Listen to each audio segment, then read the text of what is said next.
अभी आप लोग देख रहे हैं ट्रस्ट न्यूज भोजपुरी। तो आज बता दूं कि आज खेसारी लाल यादव जी का न्यू गाना रिलीज हुआ है जिसका नाम है फर्नीचर के फर्नीचर। इस गाने को गाया खेसारी लाल यादव जी। इसमें जो डांस करती फीमेल एक्ट्रेस है वो सपना चौहान जी है और ये गाना को लिखा है विक्की विशाल और म्यूजिक डायरेक्टर है इसका प्रियांशु सिंह। तो आप लोग जरूर जाइए, वेब म्यूजिक पे ये गाना रिलीज होने वाला है। तो हो गया होगा, ये वीडियो आने से पहले रिलीज हो गया है। तो आप लोग इस गाने को ज़्यादा से ज़्यादा सुनिए और लाइक सब्सक्राइब एंड शेयर कर दीजिए। और एक और गाना है खेसारी लाल यादव जी का आम का स्वाद।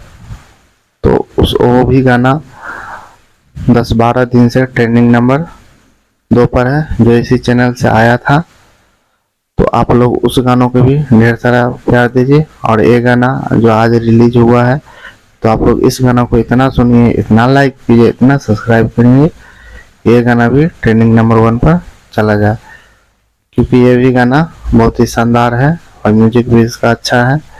तो आप लोग जरूर सुनिए और जल्दी से जल्दी ट्रेंडिंग नंबर 1 पे लाइए। तो यह वीडियो आप लोगों को कैसा लगा? अगर आप लोगों को अच्छा लगा तो आप लोग इस वीडियो को लाइक सब्सक्राइब एंड शेयर कर दीजिए। Thank you so much all of you.